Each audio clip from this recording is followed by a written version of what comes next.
तुम्हारी माँ ने मुझसे भारी रकम वसूल की है और तुम्हें क्या लगता है कि मैंने बिना सोचे समझे तुम्हें खरीदा है?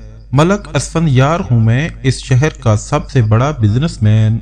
आज तक कभी घाटे का सौदा नहीं किया और मुझे लड़कियों की कमी नहीं थी। एक से बढ़कर एक खूबसूरत लड़की मेरी सेज सजाने के लिए तैयार थी, मगर तुम्हारी माँ को पैसों की जरूरत थी, जिसके बदले में वो तुम्हें मेरे पास भेज गईं। और ये निकाह भी बस एक फॉर्मेलिटी है, क्योंकि असफंदयार कभी हराम काम नहीं करता। सोनिया जो बेचारी उजड़ी सी हालत बोसीदा से कपड़ों में मलबूस थी, इस बात से अनजान के आज वो काम वाली मासी से मलक असफंद की बीवी बन जाएगी। मलक असफंद के सामने बोलने की तो वो जुर्रत भी नहीं कर सकती थी, बिल्कुल सहमी हुई फर्श पर सर झुकाए बैठी थी। असफंद बोला, अपना ये भिखारियों वाला हुलिया बदलो, इस शॉपिंग बैग में तुम्हारे कुछ जोड़े हैं। 5 मिनट में मुझे तुम एक परफेक्ट हुलिये में इधर बेड पर मौजूद चाहिए हो। सोनिया नौकरों की तरह हुक्म मानती एक जोड़ा लेकर वॉशरूम में चली गई। पहले नहाई और फिर वो नया सूट पहनकर खुद को शीशे में देखकर सोचने लगी कि क्या मुझे अपनी किस्मत पर रश्क करना चाहिए या मातम।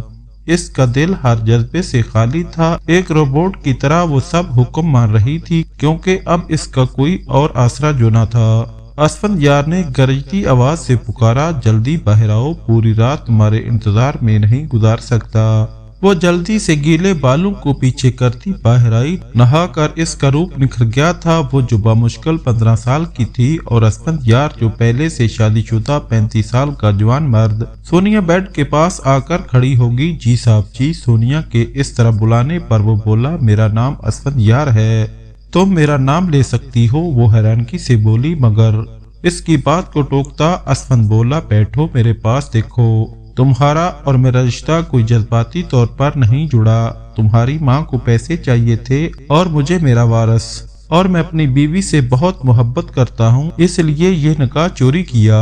जब तुमसे मेरा वारस हो जाएगा तो तुम मेरी तरफ से फिर आजाद होगी। सोनिया जो बेचारी 15 साल की अभी खुद बच्ची थी, इन बातों को समझने से कासर बस खामोशी से सर झुकाए सब सुनती रही।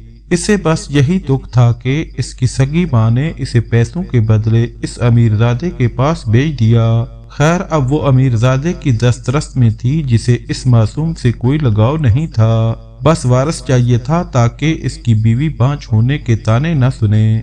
मलक असफंदयार इस नन्हे से वजूद के साथ खेलने लगा तो सोनिया खुद में ही सिमटी जा रही थी। जब वो पूरी तरह इस पर हावी हुआ तो सोनिया की सिसकियां ऊंची होने लगी। वो बेबसी से इसे पीछे की तरफ धकेल रही थी, मगर असफंदयार होश से बेगाना इसके वजूद में खो सा गया। गुलाम रसूल जिन्हें फालज का अटैक हुआ तो सकीना शोहर के लिए अस्पताल पहुंची थी। बेचैनी की हालत में अस्पताल के बेंच पर बैठी शोहर और बेटी के लिए दुआ कर रही थी। सकीना खुद को इस वक्त इंतहाई बेबस और इस भरी दुनिया में अकेला महसूस करते रो रही थी कि अचानक अंदर से एक नर्स बाहर आई, जिसने कहा कि आपके शोहर की हालत काफी खराब है, मगर उम्मीद है वो रिकवर कर जाएंगे, इसलिए आप फीस जमा करवा दें ताकि इनका इलाज शुरू हो सके। सकीना ने जो रकम असफंदयार से बेटी के बदले ली वो सारी शोहर पर लगा रही थी कि किसी तरह इसके शोहर का साया इसके सर पर कायम रहे। रूही की इतनी कॉल, सब खैरियत तो है। असफंद जो सुबह के 5 बजे मोबाइल देखकर हैरान हुआ कि रूही जो मलक असफंद की मोहब्बत और इसकी खानदानी बीवी थी, यकीनन वो रात के वक्त असफंद की गैर मौजूदगी पर परेशान हो रही होगी। असफंद ने बैक कॉल की तो रूही बिना रुके बोलने लगी, कहाँ हो असफंद, किसके साथ हो? आज से पहले कभी रात को घर से बाहर नहीं रहे, यकीनन तुम किसी के साथ हो। बल्कि कॉल बंद करो, मैं तुम्हें अभी वीडियो कॉल करती हूँ ताकि देखूं तुम कहाँ और किस हालत में हो। सोनिया जो असफंद की आवाज सुनकर नींद से जागी, वो समझ गई कि जरूर रूही बीबी होंगी। सोनिया परेशान होने लगी कि अगर इनको पता चला तो वो तो मुझे जान से ही मार देंगी। असलम बोला, relax Roohi, please calm down. Asfand जितना भी गुस्से वाला था मगर बीवी के सामने बिल्कुल हार जाता था। प्लीज रूही रो मत, तुम्हें पता है तुम्हारी आंखों के आंसू मुझसे बर्दाश्त नहीं होते। और सुनो, मैं इस वक्त कहाँ हूँ, क्या कर रहा हूँ, जब तुम्हें पता चलेगा तो तुम खुशी से उछल पड़ोगी। तुम्हारे लिए सरप्राइज है, सुबह घर आकर सब बताता हूँ। یہ کہہ کر اسود نے کال بند کر دی تو سونیا سہمے سے لہجے سے بولی، اسود صاحب کیا روحی بی بی تھیں فون پر؟ تو اسود بولا، ہاں کیوں، تم کیوں پوچھ رہی ہو؟ جی وہ جب روحی بی بی کو پتا چلے گا وہ تو ہمیں جان سے مار ڈالیں گی۔ ہائے یہ غربت بھی بڑی بری چیز ہے صاحب جی، غریب اپنا آپ بھی بیچ دیں تو خوشیاں نہیں ملتی اور امیر لوگ خوشیاں خرید لیتے ہیں۔ اس کم عمر لڑکی کی گہری سی بات پر ایک دم ملک اسود اس کی جانب پلٹا اور اس کے چہرے کو بغور دیکھنے لگا۔ اس کے چہرے پر جگہ جگہ نشان پڑے دیکھ کر اسود اپنا رخ بدل گیا جو بھی تھا، مگر سونیا تھی بڑی خوبصورت، اس کے چہرے میں ایک کشش سی تھی جو دیکھنے والے کو اپنی طرف متوجہ ضرور کرتی۔ اسود اٹھ کر فریش ہونے لگا، اسے اب ملک ہاؤس جانا تھا۔ سونیا گھبرا کر بولی، او جی کیا میں ادھر اکیلی رہوں گی؟ مجھے عادت نہیں ہے جی اس طرح اکیلے رہنے کی۔ اسود نے ڈریسنگ کے شیشے سے ایک نظر سونیا پر ڈالی اور بولا، کچھ دنوں کی بات ہے، عادت ڈال لو، پھر کوئی بندوبست کرتا ہوں، اور موبائل رکھو اپنے پاس، کسی چیز کی ضرورت ہوئی تو کال کر دینا۔ اسود صاحب پر یہ تو مجھے چلانا ہی نہیں آتا تو کال میں کیسے کروں گی؟ ایک پل کو اس کا معصوم انداز اسود کو دلکش سا لگا تو وہ اسے اپنے ساتھ بٹھائے کچھ سمجھاتا رہا کہ آدھے گھنٹے بعد سونیا کو کال کرنے اور ریسیو کرنے کی سمجھ آ گئی۔ اسود بولا، کھانے پینے کا تمام سامان گھر پر موجود ہے، ٹائم نہ گزرے تو ٹی وی دیکھ لینا۔ وہ اسے نصیحت پر نصیحت کرتا گھر سے نکل گیا، گاڑی سٹارٹ کی اور حویلی کے راستے پر نکل پڑا۔ آدھے گھنٹے کی مسافت طے کر کے وہ حویلی پہنچا جہاں سب لوگ ناشتے کی ٹیبل پر موجود تھے، بس روحی وہاں موجود نہ تھی۔ اسود نے ماں باپ کو سلام کیا تو ملک حسن بولے، بیٹا رات کہاں تھے؟ ان کی والدہ بسوالیہ نظریں اس پر جمائے اسے دیکھ رہی تھی تو وہ بولا، بابا اصل میں آفس میں تھوڑی دیر ہو گئی تھی تو گھر کی بجائے فلیٹ نزدیک تھا، وہیں رک گیا کیونکہ حالات بھی ٹھیک نہیں جو رات کے 2-2:30 بجے گھر آتا۔ تو حسن صاحب نے بیٹے کے کندھے پر تھپکی سی لگائی اور بولے، اسود تم اپنے باپ کا فخر ہو بیٹا، میں نے ایک چھوٹی سی کمپنی تمہارے حوالے کی تھی اور تم نے اسے ایسا سنبھالا کہ آج ہمارا بزنس الحمدللہ عروج پر ہے۔ نفیسہ بیگم نے بیٹے کو دعائیں دی، جیتے رہو، کامیابیاں تمہارے قدم چومتی رہیں، بس بیٹا ہمارے دل میں ایک ارمان ہے جو والدین کے دل میں ہوتا ہے، ہم تمہاری اولاد دیکھنا چاہتے ہیں۔ دیکھو اسود یہ سب اللہ کی مرضی ہوتی ہے، ہم نے بڑے چاو لاڈ سے تمہاری شادی روحی سے کی مگر اللہ شاید روحی کی قسمت میں ماں بننا نہیں لکھا، جس میں اس کا بھی کوئی قصور نہیں، مگر بیٹا تمہاری شادی کو 10 سال ہو گئے، اب تمہیں کوئی فیصلہ ضرور لینا پڑے گا، ہم نہیں چاہتے کہ ہمارا خاندان بس تم پر ختم ہو۔ اسود بولا، جی میں کچھ سوچتا ہوں اس بارے میں، چلے میں روحی کو دیکھ لوں۔ اسود کھانے کی میز سے اٹھا اور سیڑھیاں چڑھتا اوپر اپنے کمرے کی جانب گیا جہاں روحی ابھی سو رہی تھی، شاید ساری رات وہ جاگتے ہوئے اسود کا انتظار کرتی رہی۔ اسود جو روحی کے پاس بیٹھا اس کے بالوں کو سہلانے لگا اور دل ہی دل میں یہ سوچنے لگا کہ اگر قسمت نے ہمیں ایک کر دیا تھا تو کاش اس اولاد کی نعمت سے نواز کر ہمیں مکمل بھی کر دیتا تو آج وہ یہ سب نہ کرتا۔ خیر روحی کی آنکھ کھلی تو اسود کو قریب ہو کر وہ جھٹ سے اس ساتھ لپٹ گئی اور رونے لگی، کہنے لگی، اسود جانتے ہو میرے دل میں کیا کیا وسوسے آ رہے تھے، مجھے ایسا لگا آپ مجھ سے بہت دور ہو رہے ہیں۔ اسود نے اسے اپنی باہوں میں بھینچا اور بولا، ایسا کبھی نہیں ہو سکتا کہ تمہارا اسود کسی اور کا ہو جائے۔ اس بات پر روحی نم لہجے میں بولی، مگر اسود اب وقت آ گیا ہے کہ آپ کو کسی اور کا ہونا پڑے گا اپنے خاندان کے لیے، اس نسل کو آگے بڑھانے کے لیے، اور میں اس بات کی آپ کو اجازت دیتی ہوں۔ اسود سیدھا ہو کر بیٹھا اور بولا، میں نے ایک پلان بنایا ہے جس کے تحت ہم گھر والوں کو بتائیں گے کہ تم پیگنٹ ہو۔ روحی ایک دم سے چونکتے ہوئے اٹھ کر بیٹھی اور بولی، اسود مگر یہ جھوٹ کب تک چھپے گا، اور پھر ایک نہ ایک دن بچہ کہاں سے لائیں گے؟ تو اسود نے اسے بتایا کہ جو سکینہ ہمارے گھر کام کرتی تھی اور اب اس کی بیٹی سونیا آتی تھی۔ روحی بولی، ان باتوں میں ان کا ذکر؟ اسود بولا، دیکھو پہلے میری بات مکمل سنو اطمینان سے، میں کسی کو تمہارے برابر نہیں لا سکتا، یہی وجہ ہے کہ میں نے یہ قدم اٹھایا۔ روحی بولی، پلیز اسود ساری بات ایک ہی دفعہ کھل کر بتاؤ، میرا دل بیٹھا جا رہا ہے۔ اسود بولا سکینہ کا شوہر بیمار تھا، اسے اس کے علاج کے لیے پیسے چاہیے تھے۔ وہ میرے پاس آئی اور بولی صاحب جی آپ میری بیٹی سے نکاح کر لو، یہ آپ کے خاندان کا وارث پیدا کرے گی۔ بے شک بعد میں میری بیٹی کو طلاق دے دینا اور بدلے میں مجھے آپ سے پیسے چاہیے تاکہ میں اپنے شوہر کی زندگی کو بچا سکوں۔ پہلے تو میں نے فوراً بنا سوچے ہی سکینہ کو جواب دے دیا، مگر پھر اس نے کہا کہ دیکھو صاحب جی اس طرح آپ کا اور روحی بی بی کا رشتہ بھی بچ جائے گا اور آپ کا یہ راز بھی کوئی نہیں جان پائے گا، بچہ بھی آپ کے خاندان اور آپ کی نسل آپ کا خون ہوگا۔ بچے کے بعد آپ سونیا کو طلاق دے دیجئے گا اور پھر آپ اپنی زندگی میں خوش اور ہم اپنی زندگی میں۔ سوچنے سمجھنے یا تم سے بات کا اس نے موقع نہیں دیا اور میں نے تمہاری خاطر حامی بھر لی اور سونیا سے نکاح کر لیا۔ روحی جسے اپنے جسم سے روح نکلتی محسوس ہوئی اور چہرے پر مسکراہٹ سجائے اسود کو دیکھنے لگی، مگر آنسو جو روحی کی آنکھوں میں تھمنے کا نام نہیں لے رہے تھے۔ اسود نے روحی کو مزید قریب کیا، اس کا سر اپنی گود میں رکھ کر سہلانے لگا اور بولا روحی آزمائش ہے، یہ جو اللہ نے چاہا تو جلد ختم ہو جائے گی۔ روحی بولی اسود مگر میں کیسے اس جھوٹ کو چھپاؤں گی؟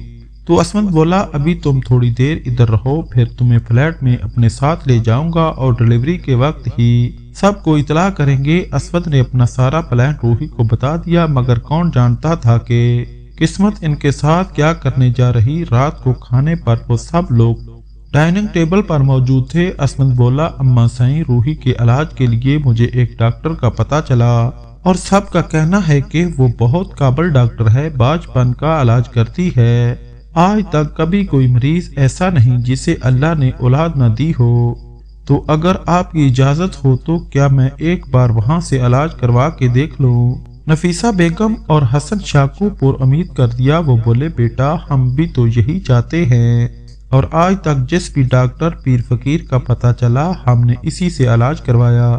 خیر چلو اللہ اس بار کوئی امید دلا دے۔ اسود بولا اماں سائیں روز میرے لیے مشکل ہوگا، اس لیے میں روحی کو اپنے ساتھ فلیٹ میں لے جاؤں گا۔ گھر آنا، آفس جانا اور پھر روحی کو ایک ہفتہ روز ڈاکٹر کے پاس لے کے جانا میرے لیے مشکل ہوگا، تو اس لیے اگر وہ ادھر پاس ہوگی تو میرے لیے مشکل نہیں ہوگا اور آپ سے تو میں ملنے آتا رہوں گا۔ روحی کا علاج تو اصل میں بہانہ تھا۔ خیر وہ رات گھر پر ہی رکا، مگر کہیں نہ کہیں اسے سونیا کی بھی فکر ہو رہی تھی۔ نکاح کو ایک دن ہوا تھا اور وہ اسے اکیلے چھوڑ کر خود ادھر آ گیا۔ خیر وہ روحی کے ساتھ روم میں مووی دیکھ رہا تھا کہ سونیا کی کال آنے لگی۔ رات کے تقریباً 12 بجے کا وقت تھا۔ اسود کا موبائل چارج پر تھا تو روحی موبائل لینے کے لیے اٹھی، دیکھا تو سونیا کا تھا۔ جو بھی تھا لیکن اس عورت کے لیے سوتن برداشت کرنا دنیا کا سب سے مشکل کام ہے۔ روحی نے ضبط کا مظاہرہ کرتے ہوئے اسود یار سے کہا اسود اس لڑکی کی کال آ رہی۔ اسود نے بنا دیکھے انجانے سے انداز میں کہا کون لڑکی؟ وہ جو ایک پل کو سونیا کو بھولے بیٹھا تھا کہ اب اس کی زندگی میں کوئی اور بھی ہے جس کے ساتھ وہ ایک رات گزار چکا ہے۔ روحی نے موبائل اسود کے سامنے کیا تو تھوڑا پریشان ہوا کہ اس وقت سونیا کی کال سب خیریت تو ہے، کیونکہ جب سے اسود آیا تھا نہ سونیا نے کال کی اور اسود نے اس سے کوئی رابطہ کیا۔ کال ریسیو کی تو اسود بولا بولو کوئی کام ہے؟ سونیا جو گھبرائی ہوئی خاموش تھی، پہلی بار وہ اسود سے کال پر بات کر رہی تھی۔ اسود پھر بولا ہیلو سونیا میری آواز آ رہی؟ وہ کال سنتا اٹھ کر کمرے سے باہر آ گیا۔ روحی کا دل کسی سوکھے پتے کی طرح لرز رہا تھا، اسے اپنے ادھورے پن پر ہر وقت شرمندگی سی ہوتی۔ وہ دل ہی میں سوچنے لگی کہ اگر وہ اسود کو اولاد دیتی تو سب کچھ مکمل ہوتا، آج اسے یوں کانٹوں پر نہ چلنا پڑتا۔ بے شک اسود کی نیت روحی کے بارے میں ٹھیک تھی، مگر اپنے شوہر کو دوسری عورت کے سپرد کرنا بھی آسان کام نہیں ہوتا۔ اسود بولا سونیا کچھ بولو گی یا میں کال بند کر دوں؟ تو اسے سونیا کی سسکی سنائی دی۔ وہ پریشان سے لہجے میں بولا سونیا کیا بات ہے بتاؤ تو۔ سونیا بھیگے سے لہجے میں بولی اسود صاحب مجھے ایسا لگا کہ آپ مجھے خرید کر مجھ سے نکاح کر کے بھول گئے ہیں، مجھے اس خالی مکان سے وحشت سی ہو رہی ہے، اس لیے آپ کو فون کیا، معذرت چاہتی ہوں اگر آپ کو ڈسٹرب کیا تو۔ اسود بولا نہیں اٹس اوکے، تم اب سو جاؤ، صبح میں اور روحی تمہارے پاس آئیں گے اور روحی کچھ دن ادھر ہی رہے گی۔ سونیا ایک دم چونک کر بولی مگر روحی بی بی تو؟ मुझे मार ही डालेंगी। असमत मुस्कुरा कर बोला, रूही सब जानती है और मैंने तुमसे कोई मोहब्बत की शादी नहीं की जो रूही को इतराज होगा। हमारा निकाह एक कॉन्ट्रैक्ट है, तुमसे वारिस पैदा होगा जिसे रूही की गोद में डालकर तुम्हें चलता करूंगा। इससे ज्यादा अपने दिल में कोई जज्बात पैदा मत करना। असफंद ने रूखे से लहजे से बात की और कहा, अल्लाह हाफिज, अब सो जाओ। रूही जो सारी बातें सुन चुकी थी और दिल में मुतमिन सी हो गई कि असफंद सिर्फ इसका है, वो तो इसका अधूरापन दुनिया की नजरों में खत्म करना चाहता है। असफंद काल बंद करके कमरे में आया तो रूही बेसाख्ता असफंद के साथ लग गई और रोते हुए कहने लगी, असफंद, आपने मुझे किसी चीज की कमी नहीं होने दी, मगर मैं इतनी बदकिस्मत हूँ कि आपको इन 10 सालों में औलाद की खुशी न दे सकी। असफंद ने अपने दोनों हाथों में रूही का चेहरा लेते हुए प्यार से इसका माथा चूमा और बोला, इस सब में तुम्हारा क्या कसूर रूही? खैर छोड़ो, इंशाल्लाह अब बहुत जल्द तुम्हारी गोद में बच्चा होगा। वो रूही की बाहों में सुकून की नींद सो रहा था, जबकि दूसरी तरफ वो 15 साल की सोनिया, जो अभी बचपन से पूरी तरह जवान भी न हुई थी कि इसे ये सब झेलना पड़ा, न माँ से कोई राब्ता था इसका, वो बिस्तर पर लेटी ये सोचने लगी, ये अमीर लोग खुद को समझते क्या हैं? क्या मैं इंसान नहीं हूँ? मेरा दिल, मेरे जज्बात कुछ नहीं। सोनिया की आंखों से आंसू बहते हुए तकिए में जज़ब हो रहे थे कि जाने कब इसकी आंख लगी। सुबह भी इसकी आंख जल्दी खुल गई और वो काफी देर जागती फजर की अजान का इंतजार कर रही थी। अजान हुई तो वो नमाज पढ़ने लगी, फिर दुआ मांगते हुए अपने रब से कहने लगी, ऐ मेरे अल्लाह, मैं जानती हूँ मेरी माँ मजबूर थी, मेरे बाप की जिंदगी बचाने के लिए मुझे ये कुर्बानी देनी होगी। वो साथ ही बाप के लिए भी दुआएं मांग रही थी। सुबह का सूरज तुलू हुआ तो रूही अपना बैग पैक कर रही थी, क्योंकि इसने भी अब सोनिया के साथ इसी फ्लैट में रहना था। असल इम्तिहान तो अब शुरू होना था, मलक असफंदियार का, सोनिया का और सबसे बढ़कर रूही का। असफंदियार और रूही नाश्ते के टेबल पर आए, जहां इनके वालिद मलक हसन और नफीसा बेगम दोनों मौजूद थे। नाश्ता साथ में किया। असफंद की एक बहन थी जो इससे बड़ी थी और शादीशुदा थी। असफंद बोला, माँ जी आप ऐसा करें, रमशा को कुछ दिन घर बुला लें, आप लोग भी अकेले हैं, बच्चों के साथ दिल लगा रहेगा और दुआ करें कि इस पर अल्लाह हमें मायूस न करे। नफीसा बेगम उदास से चेहरे के साथ आंखों में आंसू ले आई और रूही को प्यार किया। वो बोली, असफंद, तुम मेरे एक बेटे हो जिससे हमारी नस्ल बढ़ेगी, मेरी और तुम्हारे बाबा की दुआएं जरूर रंग लाएंगी। अल्लाह पाक तुम दोनों को मायूस न करे, ख्याल से रहना और घर चक्कर लगाते रहना। रूही सास ससुर से प्यार लेते हुए असफंद के साथ बाहर के दरवाजे की जानब बढ़ी। वो दोनों गाड़ी में बैठे जा रहे थे। रूही सारे रास्ते खामोश और सोचों में गुम थी। असफंद ने एक दो बार बात भी की तो वो बस हूँ हाँ में जवाब दे रही थी। ज़ाहिर है कल तक इसकी मुलाजमा आज इसके बराबर के मर्तबे पर थी। वो इसका सामना कैसे करेगी और कैसे इसे असफंद के करीब बर्दाश्त करेगी। काफी सफर तय करने के बाद दोनों फ्लैट पर पहुंचे। गाड़ी का हॉर्न सुना तो सोनिया मेन डोर ओपन करने गई और दिल ही दिल में डर भी रही थी। ब्लू कलर का सूट पहने वो बिल्कुल सादा, चेहरे में भी बहुत प्यारी और नाजुक सी गुड़िया लग रही थी। असफंद के पास तो वो इसकी बेटी लगती थी। डोर ओपन किया तो रूही सामने थी। सोनिया ने कहा, सलाम बीबी जी, मगर वो बिना जवाब देते ही बोली, हटो पीछे। सोनिया ने एक नजर बाहर दौड़ाई, शायद वो असफंद को देख रही थी। असफंद अभी बाहर था, पार्किंग में गाड़ी लगा रहा था। सोनिया रूही के पास आकर बोली, बीबी जी असफंद साहब नहीं आए क्या? इसने डरते डरते पूछा तो रूही ने एक नजर इस सोनिया पर डाली, जिसके वजूद पर काफी महंगा और ब्रांडेड जोड़ा देखे हैरान हो गई। वो कहीं से भी वो सोनिया लग ही नहीं रही थी जो इनकी मुलाजमा होती थी। इससे पहले कि रूही कोई जवाब देती, मलक असफंद मेन डोर से घर में इंटर हुआ तो सोनिया ने छुपी सी नजर इस पर डाली और हिचकिचाते हुए बोली कि आप दोनों बैठे, मैं चाय लाती हूँ। जिस पर रूही बोली, ओ हेलो मैडम, हम इस घर में कोई मेहमान नहीं हैं, बल्कि ये मेरा घर है और यूं ताबेदारी का मुजाहरा करके तुम अपनी जगह बनाने की कोशिश मत करना। I hope you understand. Sonia बोली, माफी चाहती हूँ बीबी जी, अगर बुरा लगा तो। असफंद जिसने रूही से कहा, कॉमन स्वीट हार्ट, रिलैक्स रहो और मैं नहीं चाहता कि इस थोड़े से अरसे में किसी भी किस्म की कोई डिस्टर्बिंग हो, सो कॉपरेट तो करना होगा रूही तुम्हें। सोनिया जो पास खड़ी असवद की जानब देख रही थी और ये सोच रही थी कि क्या रूही बीबी का मुझे डांटना असवद को बुरा लगा है। असवद ने एक नजर सोनिया पर डाली जो मासूम सी इसे देख रही थी। अभी तक इसकी गर्दन पर वो निशान मौजूद था जो असवद यार ने अपनी शिद्दतें उतारते हुए इसकी गर्दन पर डाला था। इससे पहले कि रूही की नजर पड़ती, असवद ने इशारे से सोनिया को गर्दन की तरफ इशारा किया और कहा कि ये छुपाओ, मगर वो सदा की बेवकूफ जो समझ ही ना सकी। तो असवद रूही से कहने लगा, जाओ अपना सामान कमरे में सेट करो और प्लीज रूही रिलैक्स रहना, ये सब मेरे लिए भी मुश्किल है मगर हमारे फ्यूचर को सेव करने के लिए ये जरूरी है, वरना अम्मा जी दूसरी बहू लाने का कह रही, मेरा साथ तो तुम्हें देना ही पड़ेगा। रूही अपने कमरे में गई तो असवद ने सोनिया से कहा, एक कप कॉफी मेरे लिए लेकर कमरे में जाओ, मैं आता हूँ। सोनिया कॉफी बनाकर कमरे में गई जहाँ असवद इसका इंतजार कर रहा था। रूही जो दूसरे कमरे में अपने कपड़े वगैरह निकाल कर अलमारी में रख रही थी, वो डरती डरती कॉफी असवद को पकड़ा कर वो कमरे से जाने लगी कि रूही बीबी न देख ले। असवद सोनिया के सामने खड़ा होकर बोला, मलक असवद यार हूँ मैं, मेरे फैसले को सबको मानना पड़ता है और तुम जिस मकसद के लिए मेरी जिंदगी में हो, इस मकसद को हासिल करने के लिए तुम्हारे करीब तो आना ही पड़ेगा।